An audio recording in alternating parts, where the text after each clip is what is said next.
우리가 지금 보고 있는 에베소서는 바울이 감옥에서 쓴 옥중 서신이라는 것을 제가 말씀을 드렸습니다. 기억하시죠? 근데 우리 바울이 범죄를 저질러서 옥에 갇힌 게 아닙니다. 거짓 고소에 의해서 가이사랴 감옥 2년 반 정도, 그리고 로마 감옥에 2년 동안 갇히게 됩니다. 이뿐입니까? 우리 바울은 3번의 그 선교여행 가운데 11년간 사역을 한 거죠. 17,000km에서 2km를 지구의 절반 거리라네요. 배 타고 걸어 다니면서, 비행기 안 탔어요. 얼마나 고단했겠습니까?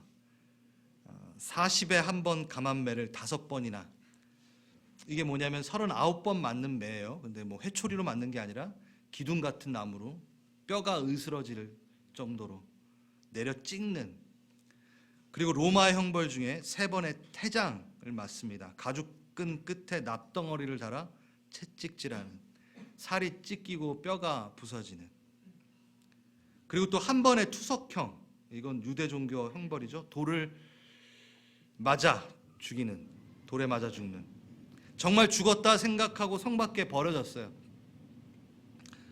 참 사소한 일이죠? 아니죠. 그뿐인가요? 3번의 배가 파손이 됩니다. 죽을 뻔했어요. 이방인에게 동족들로부터 죽음의 위험, 강도의 위험 만납니다. 그리고 에베소에서는 우상 장사하는 이들에게 잡혀 죽을 뻔하기도 합니다. 참 사소한 일이죠? 아니에요. 이렇게 복음을 전했어요. 제가 이걸 말씀드리는 것은 이렇게 하고 감옥에 갇혔다라는 겁니다. 정말 처참한 상황이죠. 이에 더해서 열심히 사역했던, 복음의 씨를 뿌렸던 교회들에게는 갖은 문제가 생기면서 소식이 들려옵니다. 거짓 선생, 분열, 성적, 영적 타락, 외부적인, 내부적인 일들. 여러분, 이것이 하나님 나라를 온몸 바쳐 섬긴 자에게 주어질 일들입니까? 그 대가, 이 헌신의 대가가 감옥입니까? 그런데 이렇게 편지가 시작됩니다. 그리스도 안에서 은혜와 평강이 너에게 있을지어다. 그 다음에 뭐라고 하나요? 찬송하리로다. 난 찬양합니다. 여러분, 이해가 되시나요?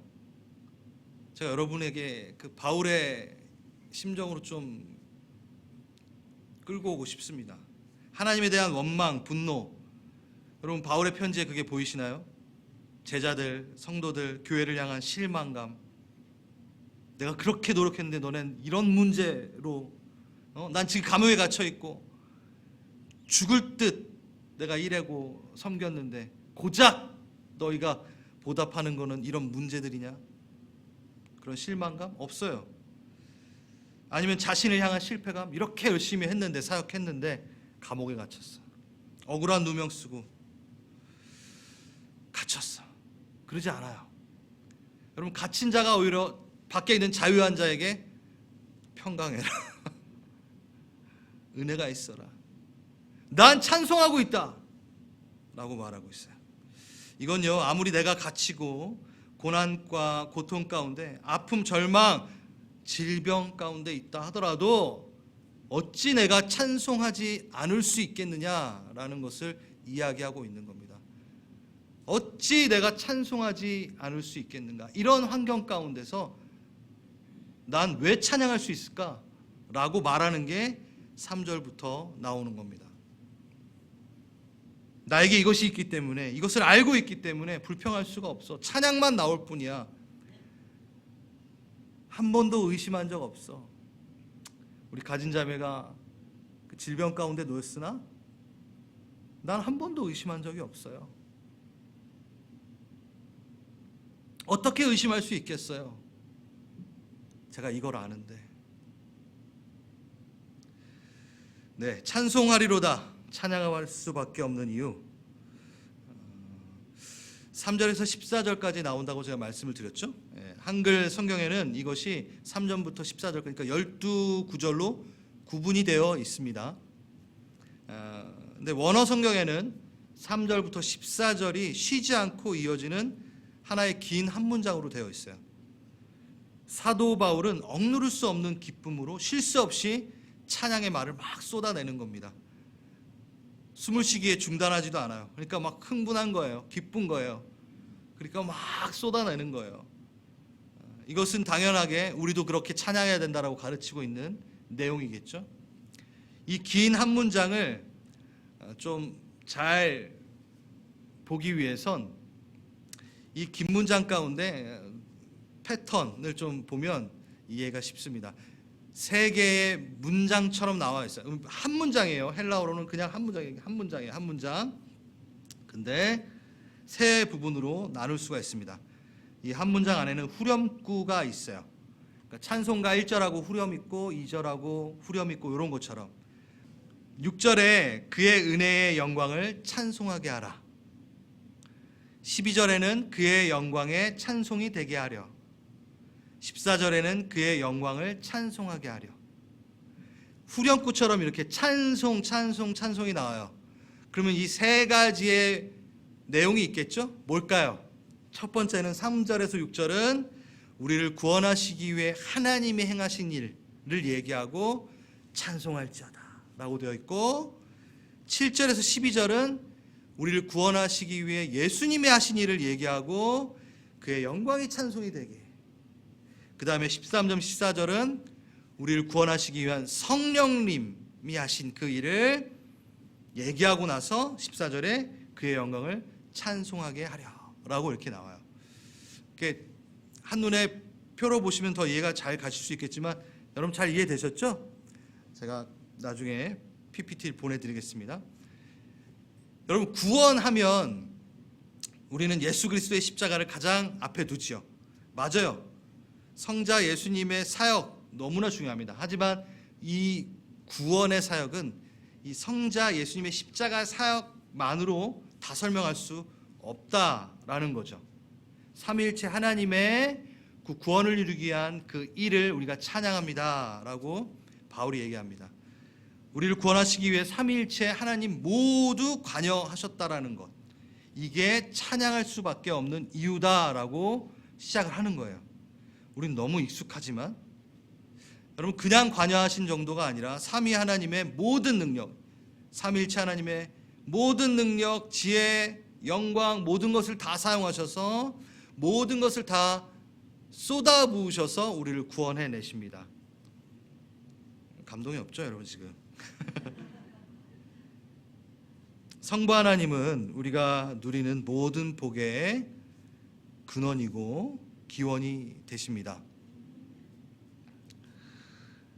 이 3절부터 14절까지 뒤에 구절에 거의 모든 본동사의 주어가 성부 하나님이세요. 그러니까 하나님이, 성부 하나님이 주도한 것이 아주 명백하게 나옵니다. 태초부터 계획하신 하나님의 영원한 계획, 막힘없이 추진해 가시는 그 내용들, 여러분 기억하시겠죠? 마태복음 할 때 제가 잠깐 말씀을 드렸던 것 같은데 바라크의 복, 존재성, 하나님의 형상을 닮은 바라크, 주어지는 존재로서 주어지는 복이 있죠. 그 다음에 또 무슨 복이 있었죠? 하나님이 주시는 복 중에 에쉐르의 복이 있습니다. 할렐루야. 기억하시는 분이 계시네요. 에쉐르 셀도 있잖아요. 저희 에쉐르, 그게 뭔가요? 특별한 조건이 있을 때 부어주시는, 그게 뭐죠? 말씀, 율법을 따라 행할 때 주시는 은혜, 그 복이 또 있어요. 그리고 또 유명한 복이 하나 있죠. 다 마태복음 할 때 했어요. 마태복음이 아니라 죄송합니다. 히브리서 할 때 다 했어요. 아까도 히브리서예요. 민수기 6장 대제사장에게 가르쳐 주신 축복의 기도 뭐였나요? 기억하시나요? 여러분 저번 주에 1장 2절 할 때 하나님 우리 아버지와 주 예수 그리스도로부터 은혜와 평강이 너에게 있을지어다 라고 되어 있잖아요. 누구? 하나님 아버지와 예수님으로부터 주어지는 은혜와 평강이 있을지어다, 이렇게 9절에 나와 있잖아요. 누가 먼저 그 은혜와 평강을 주셨어요? 하나님, 그리고 예수님. 여러분 찬양 중에 얘기 있잖아요. 주 내게 복 주사 주 너를 지키시며 은혜 베푸시네 주 얼굴 비추사 평안 주네. 우리 이 찬양 많이 불렀어요. 기억나시죠? 거기 신명기 6장, 민수기 6장에 이게 나오는 거예요.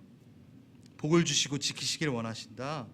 얼굴을 비추사 은혜 베푸시길 원하시는 하나님, 얼굴을 향하여 드사 평강 주시길 원하시는 하나님. 그러니까 은혜와 평강은 뭐요? 하나님의 얼굴을 보는 것만으로 누릴 수 있는 것이다. 친밀한 관계 안에서. 그러니까 하나님께서 먼저 그의 얼굴을 비치며 얼굴빛을 비추며 우리에게 은혜와 평강을 주길 원하시는 거예요. 그리고 그 은혜의 평강을 누가? 예수께서 완성시키셔서 우리에게 전달을 하신 거죠. 그러니까 하나님이 우리에게 복 주시길 너무나 원하신다라는 겁니다. 아멘. 그리고 두 번째, 누구? 예수 그리스도가 우리에게 신령한 복을 내려주시길 너무나 원하십니다.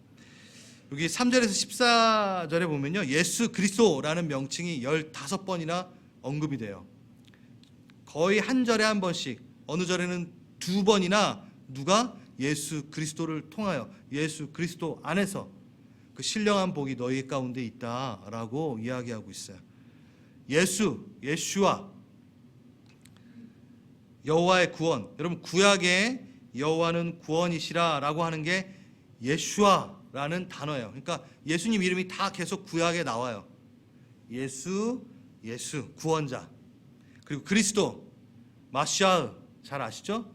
기름 부음 받은 자, 사명을 받은 자, 그리스도. 여러분, 예수가 퍼스트 네임이고 그리스도가 라스트 네임 아니에요. 예? 구원자 대신 기름 부음 받은 자. 그러니까 사명, 무슨 사명? 죄를 사하시고 우리를 구원하시기 위해 오신 그 사명자가 바로 예수 그리스도시라라고 하는 거예요. 그러니까 누구를 통해? 오직 예수 그리스도로만이 우리가 죄 사함을 받고 구원을 얻게 된다라는 그 이름 자체에 그의 사명이 담겨져 있는 겁니다. 그 외에, 예수 그리스도 외에는 결코 하늘의 신령한 복이 올 수 없습니다. 예수 그리스도가 실제적으로 신령한 복이시죠.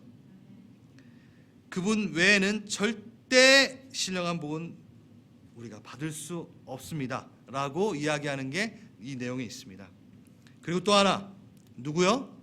성령님, 삼위일체 하나님.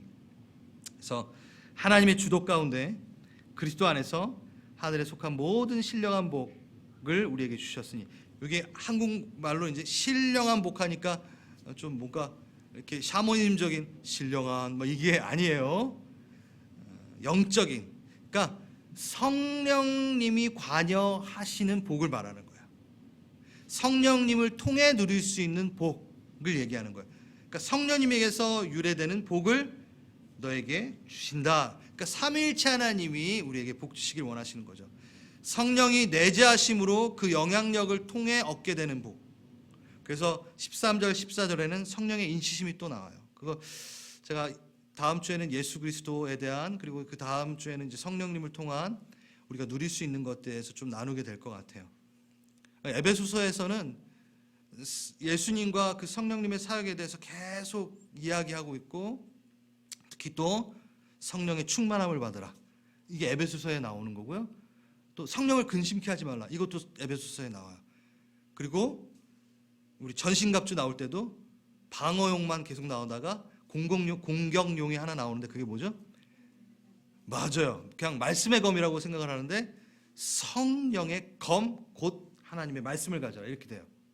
그러니까 성령님과 예수님은 떨어뜨려 놓을 수가 없는 분이시죠. 예, 우리 성령님, 예수님, 성령님은 너무 이렇게 은사 막 이렇게 해가지고 복잡해. 좀 이렇게, 예수님은 단순하잖아.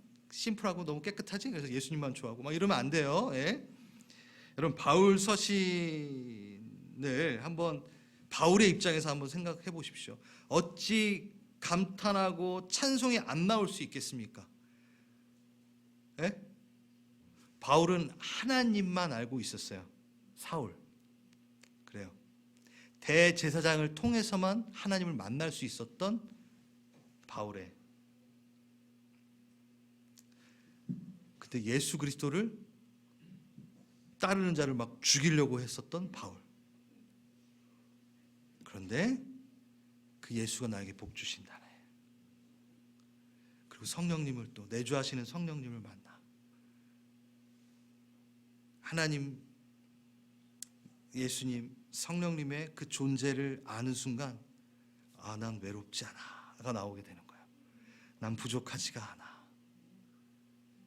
그 완전하신 위대하신 그분이, 그 삼위일체 하나님이 어떻게 나에게 이렇게 다 투자하실 수 있지?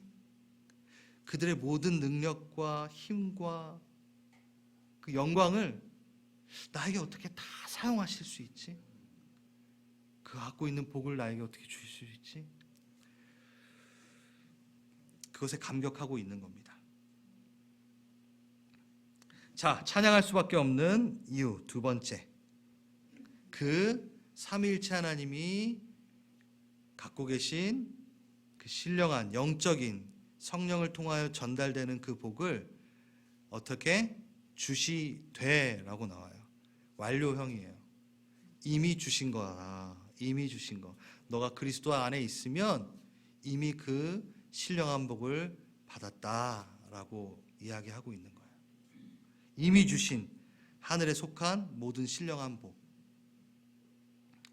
이미 주신 거예요. 거기에 한번 주목해 보세요. 이미 주신, 모두 주신 영적인 복, 유보되는 복이 하나도 없다라는 거예요. 유보되어져 있는 나중에 받을 복, 아니 이미 다 받았대요. 근데 복에 대해서 제가 많이 말씀을 드렸던 것 같아요. 우리는 복이 부족하지 않습니다. 복이 부족한 게 문제가 아니라 이미 주어진 복을 제대로 사용하지 않는 게 문제예요. 갖고 있는데 사용하지 않는 게 문제죠, 우리. 그리고 이미 주신 복, 그러니까 그리스도 안에서 모든 자에게, 그 그리스도 안에 있는 모든 자에게 각각 성도에게 다 받을 걸 주셨다라는 거예요.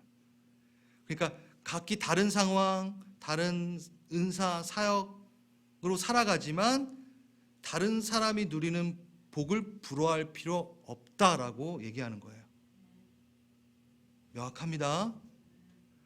난 참 저 목사님 같은 영성을 갖고 싶어. 아니에요. 주님이 섭섭하세요. 나 다 너에게 그 가능성을 줬단다? 내가 누구에겐 특별한 은혜를 줬을 것 같니? 내가 그를 위해서는 십자가에 한 100번 달렸니? 동일하게 내가 십자가에 달렸다.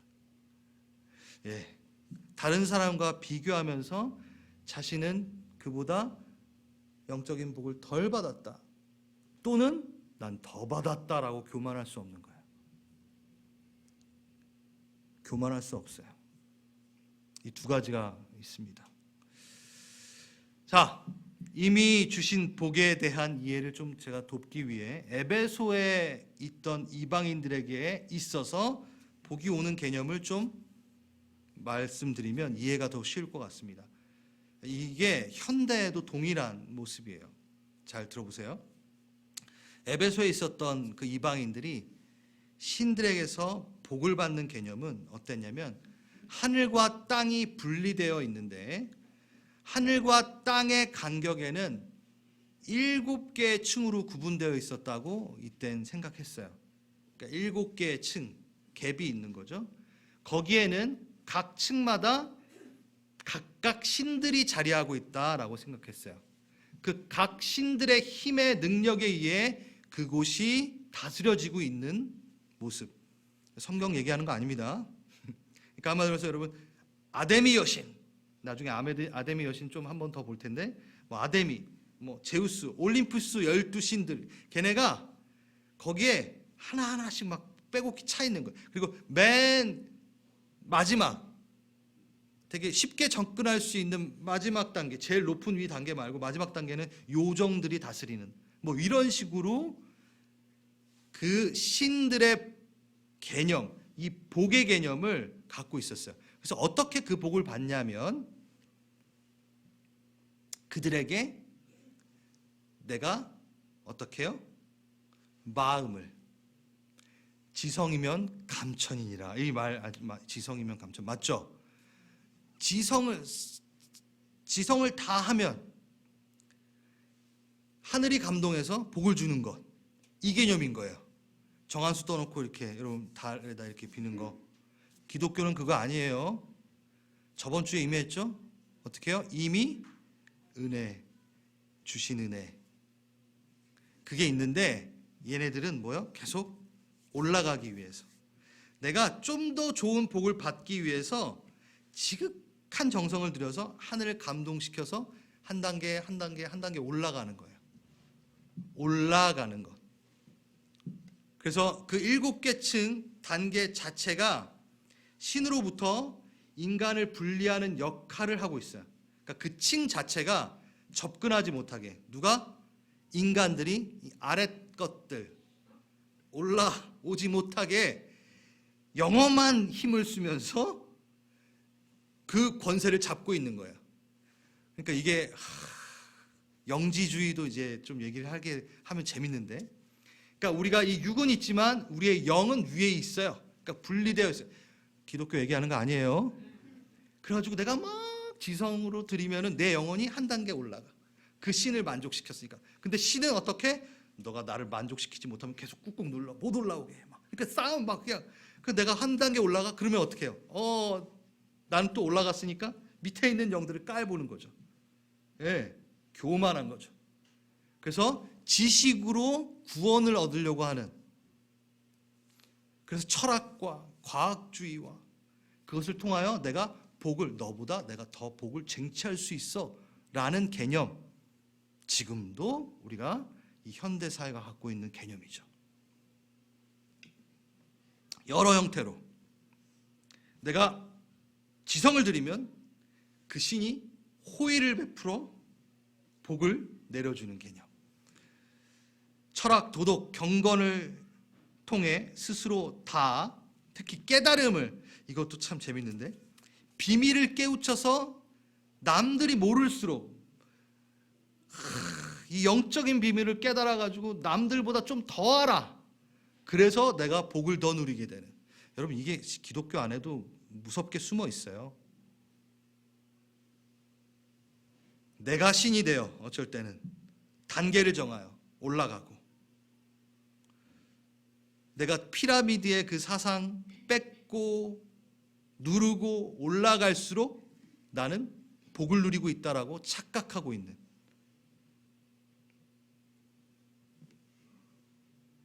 근데 우린 이미 받았다라는 거예요. 뭔지 몰라도 뒤에 얘기하겠습니다. 계속 올라갈 필요 없습니다. 누리면 됩니다. 예수 안에 모든 것이 왔다라고 하는 거예요. 하늘에 속한 모든 복은 예수로부터 왔다라는 거예요. 내가 좀 더 지성을 발휘하고 더 부모에게 효도를 더 잘해서 더 많은 재산을 얻어내고, 아니라고요. 그 개념 아니라고요. 하나님이 미리 정하셨고 예수로부터 오는 성령님이 내주하심으로 얻어지는 신령한 복. 예수가 충만함으로 내가 얻어지는 복. 여러분, 자, 깨십시오. 제가 오늘 좀 어렵게 얘기했나요? 예, 아니죠? 그 각 층마다 신들이 플레로마, 충만히 거한다라고 얘기를 해요. 그러니까 그 제가 좀 배경을 다 얘기하지 않고 좀 나가서 좀 죄송합니다. 그 신들이 그 각 층마다 충만히 거하는 거예요. 네? 그 거짓, 걔네 신들 아니에요. 사단이 그냥 그렇게 만들어 놓은 거예요. 정말 7층이 있다고 생각하면 안 되고요. 잠깐, 여러분 갑자기 조시다가 이렇게 딱 눈 떠는데, 목사님 7층이 있대요. 이러시면 안 돼요.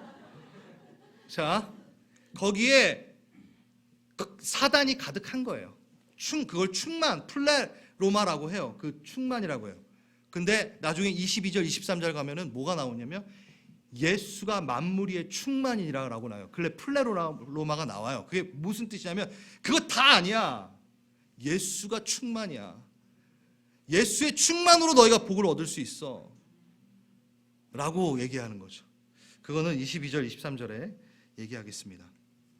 자, 그렇다면 이미 주신 복인데 어디에 속해 있다고요?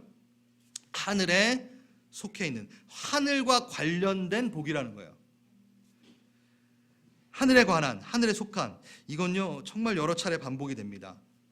1장 3절, 20절, 2장 6절, 3장 10절, 6장 10절에서 20절. 이 리차드 코킨이라는 분이 이렇게 얘기했어요.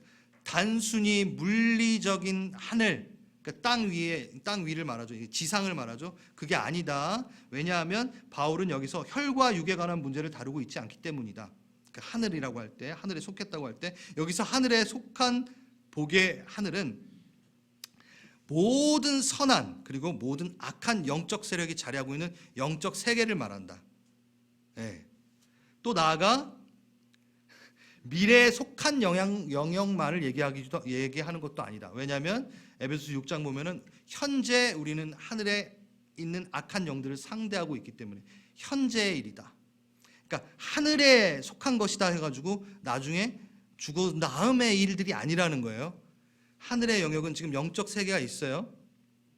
근데 땅의 일은 아니고 영적인 일들인데 그게 나중에 있는 일이 아니라 우리 현재의 그 일이에요. 그렇기 때문에 여기서 하늘에 속한 모든 신령한 복은 인생의 그 장신구처럼 인생을 치장하는 일시적인 재물이나 소유물을 말하는 것은 아니다. 여러분, 하늘에 신령한 복 할 때 여러분 다른 이 땅에서 막 얻을 것 먼저 생각하시면 안 된다는 거예요. 여러분 기도하실 때 괜찮아요. 우리에게 재정이 필요하면 재정을 위해 기도해야 돼요. 여러분이 부족함이 있을 때 기도해야 돼요. 근데 잘 생각하세요. 하늘의 신령한 복은 땅의 것이 성령께서 관여되어져 있는 것만을 얘기합니다.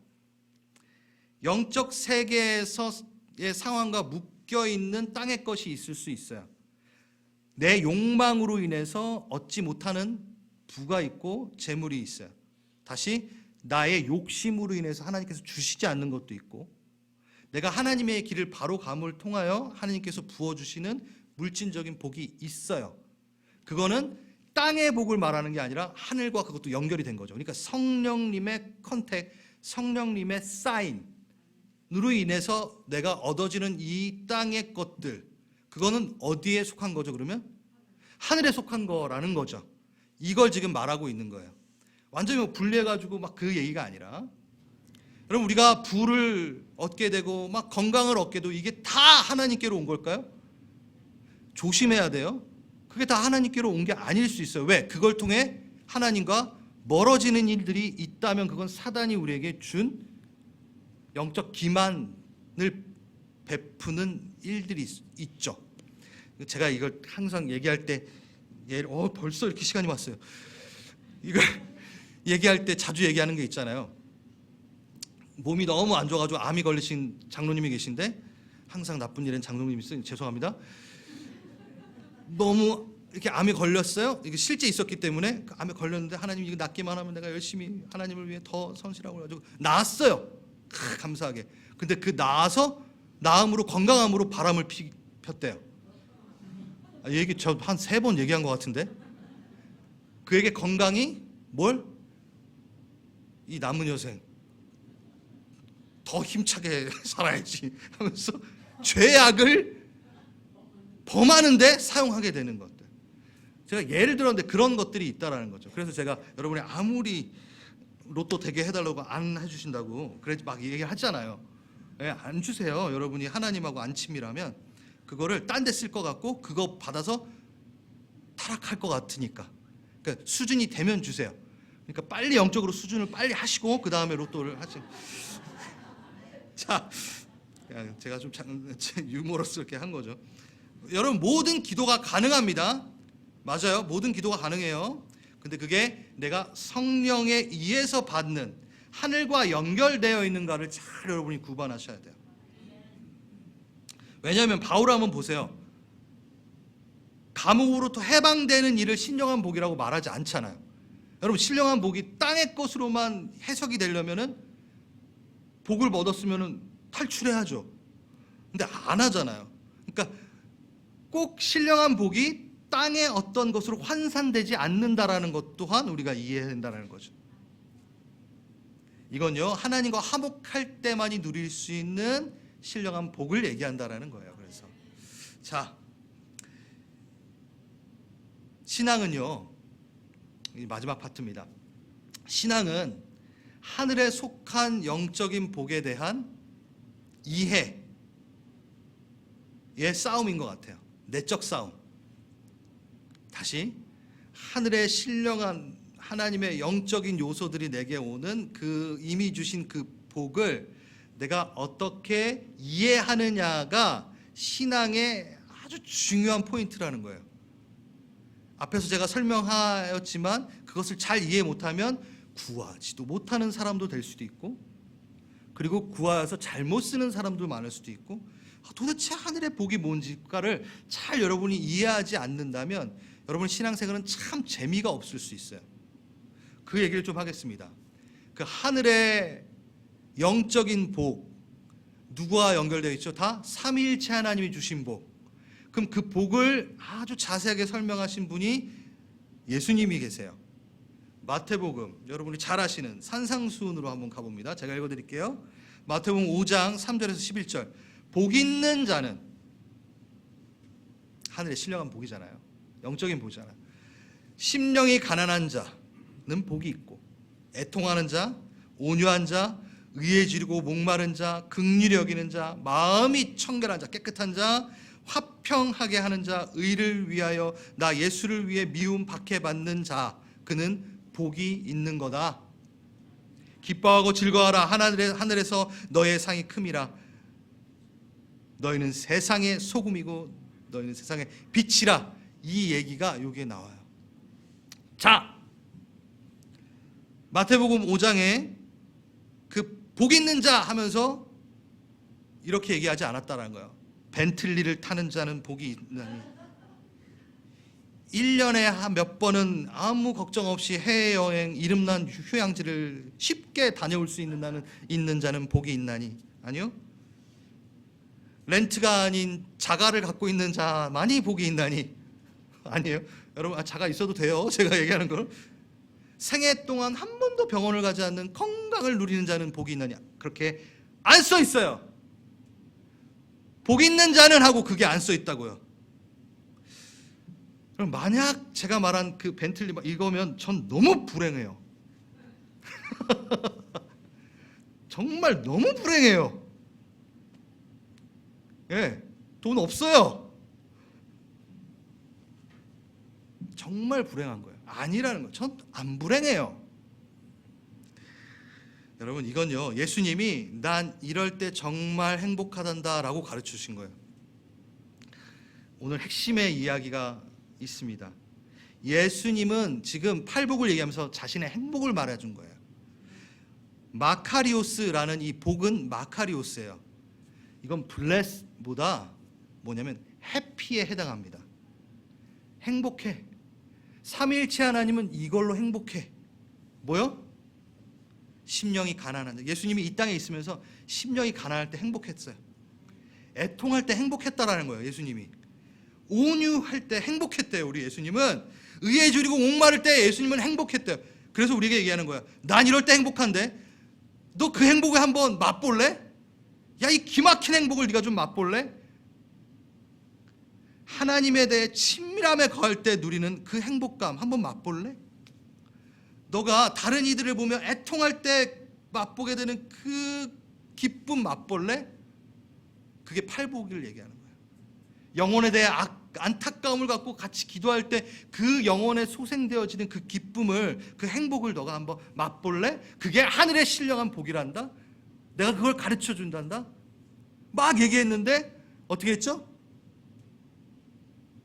종교 지도자들과 이스라엘 백성들이 뭐라 했죠? 뭐 그따위가 복이야. 그런 거 복이면 됐어. 아, 시끄러워. 십자가 못 박여. 아, 무슨 그런 거 갖고 복이라고 지금 얘기하고 있어? 입 다물라 그래. 빨리 죽여. 이렇게 한 거예요. 그걸 무슨 복이라고? 벤틀리를 타야지 복이지. 이렇게 얘기하는 거예요. 근데 아니에요. 하나님, 예수님은 이게 복이라는 거예요. 난 이게 너무 복이에요. 깨끗한 마음 갖고 있는 게, 정결한 마음 갖고 있는데, 진리를 갖고 있는 게 정말 행복하단다. 화평이 있는 게, 정말 행복하다. 여러분 뭐가 정말 행복한가요? 여러분 거짓에 둘러싸여가지고 막 거짓말하고 맨날 싸우고 분리 있고 막 뺏고 막 죽이고 막 행복해요? 아니라는 거예요.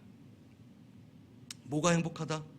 악을 미워하는 게 행복하고 의롭고 선하게 사는 것이 행복하고 예수와 친밀하게 거하는 게 제일 행복하고 이게 신령한 복을 갖고 있는 자가 누리는 그 복 자체라는 거죠.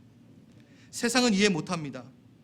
그래서 미워하고 박해합니다. 환영 안 합니다. 바보라고 말합니다. 고난, 손해. 여러분 한번 생각해 보세요. 고난, 손해 보는 거. 여러분 내가 욕심내서 당하는 고난, 손해 말고요. 하나님의 말씀대로 기준대로 살았더니만 만나는 고난. 그게 복이래요. 여러분 나의 잘못, 나의 죄악 때문에 받는 고난과 무시 말고요. 그의 성품으로 빚어나갈 때 만나는 고난과 손해, 무시는 기쁘고 즐거울 것이다 라고 얘기하는 거예요. 그게 바울이 얘기하고 있잖아요. 그게 팔복이 얘기하고 있잖아요. 12절 마태복음 5장 12절 기뻐하고 즐거워하라. 그 복을 너는 기뻐하고 즐거워할 것이야. 하늘에서 너에게 상이 크기 때문이야. 어떻게 이것을 기뻐하고 즐거울까? 엄청난 자유를 그 안에서 누린다라는 거예요. 엄청난 진리의 기쁨을 누린다라는 거예요. 진리를 알지니 진리가 너희를 자유케 하리라. 여러분 그게 대학 총장실에 붙어있는 액자의 글귀가 아니에요. 요한복음에 있는 글귀예요. 여러분 대학 총장실 가면 항상 그게 있잖아요. 진리가 너희를 자유케 하리라. 뭘 자유케 하는지도 모르고 대학 총장실에 붙어있잖아요. 진리, 진실. 할렐루야. 저 혼자 흥분을 하면 안 되는데. 성령님은 어떤 성령님이시죠? 진리의 영이세요. 진리의 영. 여러분 그래서 거짓이 내가 거짓을 뽑아내요. 고백해요. 어둠에 막 갇혀있는 그 거짓.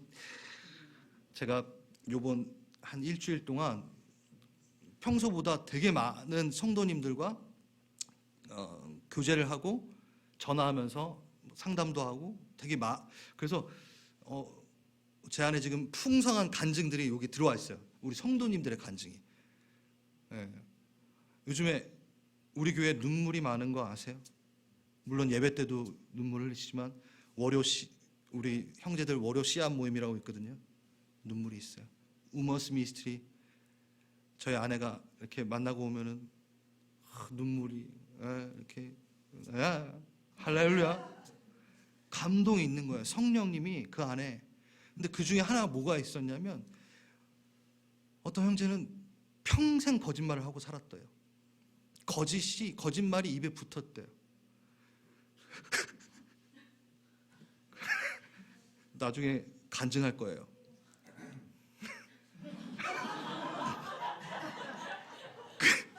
근데 그 거짓을 하나님 앞에 고백하고 그 거짓을 갖고 있었던 그 사람들에게 내가 진리로 진정으로 얘기하는 순간 자유함이 막 찾아오더래요. 여러분 거기 성경이 써있거든요. 왜? 내가 진리 가운데 거할 때 성령님이 그 안에서 우리에게 자유함을 주세요. 진리의 영. 진리가 너희를 자유롭게 하리라. 어둠에서 벗어나는 순간 하나님의 법대로 사는 그 방법을 택하는 순간 세상이 줄 수 없는 기쁨을 만끽하게 돼요. 즐거움을 만끽하게 돼요. 꼭 세상이 보기엔 손해보는 것 같겠죠. 그런데 아니라는 거예요. 그 안에는 엄청난 기쁨이 있어요. 이걸 어떻게 표현해야 될까요? 여러분 아시잖아요. 해봤잖아요. 다시 갑시다. 그 길. 제가 그래서 그 간증을 들으면서 제가 탁 떠올랐던 게 정말 지금은 조금 정말 순수했을 때 제가 청년 때 제가 우리 그 대학원실에서 이제 제가 간사가 아니라 뭐죠? 조교로 잠깐 있었을 때가 있어요. 그때 펜이 있었어요. 펜이 되게 잘 나오는 펜이었어요. 별 펜 아니었어요. 그냥 잘 나와요. 네. 근데 거기에 이제 다른 저보다 이제 선임 조교가 그 펜을 이렇게 갖고 있었는데 제가 그걸 우연하게 제가 갖고 썼는데 너무 잘 써지는 거예요. 진짜 뭐 한 몇백 원도 안 할 거예요. 근데 그게 얼마나 탐나던지. 그래가지고 은근슬쩍 제가 집에 갈 때 그걸 가져왔어요. 그럼 펜 한 자루. 그런데 그날 잠을 못 자겠는 거예요. 도적질을 막 성령이 내 안에서 너 그거 얼마 한다고 가져오냐? 사 이래 막 차라리 막 그게 그래서 제가 울며 회개하며 진짜 그 밤에 이걸 앉아가지고 그 펜을 붙들고 막 울며 회개하고 그 다음날 그분은 그게 없어진지도 몰라. 그냥 펜 중에 하나니까. 그 펜을 내가 그 책상에다 올려놓고 얼마나 자유함을 누렸는지 그 뿌듯함을 누렸는지 제가 이게 하나 예를 든 거예요. 여러분 진리 가운데 거할 때 누리는 그 기쁨은 말로 다 할 수 없습니다. 제가 거짓을 버리는 그 순간 내 안에 진리의 영이 거기서 막 후! 내가 너 안에서 숨을 쉬겠다 이제. 내가 너 안에서 맨날 근심하다가 성령을 근심케 하지 말라. 그분이 막 기분이 너무 좋은 거예요. 네가 하나님의 방법을 네가 애통하고 있구나. 네가 누군가를 기도하고 있구나. 네가 손해보면서까지 누군가에게 사랑을 베푸고 있구나. 그게 너무 기쁜 거예요. 신령한 복을 우린 이미 받았습니다. 제가 며칠 전에 어떤 그 유튜브에서 저는 그런 거 좋아하거든요. 뭐 이렇게 가르치는 거 뭐 이런 거 그런 거는 이제 딱 제가 그걸 해놨어요. 구독해놨어요. 거기 보면 이 얘기가 하나 나왔어요. want와 like를 구분할 줄 알아야 된다. 이거 어제 제가 만난 형제님하고도 얘기를 했는데 want랑 like 이게 뭐냐면 want는요 이걸 이렇게 설명하시더라고요. 자기 딸이랑 놀이동산에 갔는데 그 딸이 10,000원짜리 풍선을 막 사달라고 막 쪼르더래요. 그래서 사줬대요. 근데 한 10분쯤 걸어갔는데 그 딸이 아빠 나 손 아파 계속 들고 있으니까 그러면서 그 뒤를 도는 순간 벌써 나와버렸대요. 헐헐 그 10,000원짜리가 날아간 거예요. 그 아빠가 막 혼낸 거죠. 야 이거 비싸주고 산 걸 왜 이렇게 너가 분명히 사달라고 그래서 사줬는데 그걸 놓으면 어떡하냐 뭐 이렇게 된 거예요. 근데 나중에 알고 보니까 사진을 찍었는 걸 이렇게 보니까 그 풍선을 살 때는 그 주위에 있는 모든 애들이 풍선을 들고 있었어요. 그러니까 자기도 그거를 사고 싶었던 거예요. want 그냥 원했던 거예요. 근데 거기서 논 순간에는 애들이 하나도 풍선을 들고 있지 않고 두 손이 자유로움으로 놀고 있었던 거예요. 그게 거추장스러우니까 당연히 놓겠죠. 그 분이 얘기한 게 뭐냐면 우리는 want랑 like를 잘 구별 못한다. 저 사람이 갖고 있으면 그게 내가 원하는 건 줄 알고 내가 좋아하는 건 줄 알고 그냥 막 얻으려고 한다는 거죠. 우린 세상에 우리를 죽일 수도 있는 어떠한 것을 보면서 좋아. 먹음직스럽고 탐스럽기도 하지. 저것도 내가 가져야지. 저것도 내가 가져야지. 어떻게 쟤만 가져? 어떻게 쟤만 가질 수 있어? 하면서 계속 그걸 정말 자에게 좋은 게 아닌데 정말 자기에게 원하는 게 아닌데 내 영혼은 모든 신령한 복을 이미 우리에게 주셨잖아요. 그 복이 뭐냐면 내가 애통할 때 내가 누군가를 사랑할 때 내 것을 누군가에게 전해줄 때 꼭 손해보는 것 같고 무시받는 것 같고 바보 같은 소리를 듣는 것 같더라도 진리를 갖고 내가 그것을 행할 때 내 영혼은 제일 기뻐해요. 그게 내 영혼이 제일 좋아하는 거예요. 자, 잘 들으세요. 여러분은요 예수 그리스도 안에 있습니다. 그래서 예수가 좋아하는 행복을 여러분들로 좋아할 수밖에 없어요. 여러분은 그걸 할 때 행복해져요. 그때 자유함을 누려요. 그러니까 나에게 가장 좋은 라이크는 그거라는 거죠. 나에게 가장 필요한 건 그거라는 거죠. 원트가 아니에요. 막 다른 사람이 갖고 있다고 막 가져야 되는 것들이 아니에요. 그거 아니에요. 여러분 그거 금방 나요. 진짜 내 영혼에게 필요한 것은 신령한 영적인 주님의 복이니라 예수 그리스도를 통하여 성령을 통하여 누릴 수 있는 성령이 주시는 그 기쁨. 아멘.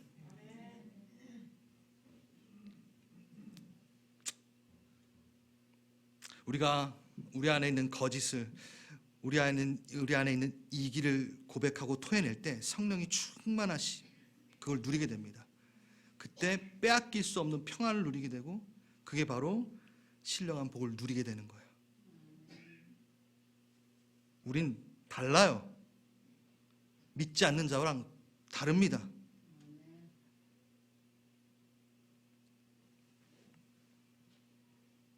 따라가지 마십시오. 남의 감탄에 목매지 마십시오. 여러분의 영혼은 방금 말한 그 팔복을 좋아할 수밖에 없는 영혼입니다. 거기에서 쉼을 얻을 것이고 거기에서 자유함을 얻을 것입니다. 거짓말 아닙니다. 한번 해보십시오. 이번 주에 해보세요. 고백하세요. 내가 갖고 있던 거짓이 있다면 주님께 고백하세요. 내 아내에게, 내 남편에게 숨기고 있었던 게 있다면, 계속 그걸로 아파하고 있다면, 직장 동료에게 다시 나 그거 안 하겠다고 고백해 보세요. 그 안에 주는 자유함이, 그 성령의 기쁨이, 제가 그 대학원에서 펜 갖고 왔다가 놓았을 때 그 기쁨 맛보시길 원합니다. 아멘. 그때서야 하늘의 모든 신령한 복이 내 안에 있구나. 내가 이걸 너무 좋아했고 이게 원래 내 복이었구나. 뺏기지 않으리라. 그 고백을 하게 되실 겁니다. 아멘. 그렇게 하늘의 신령한 모든 복을 이제 즐기십시오. 일어나시길 바랍니다.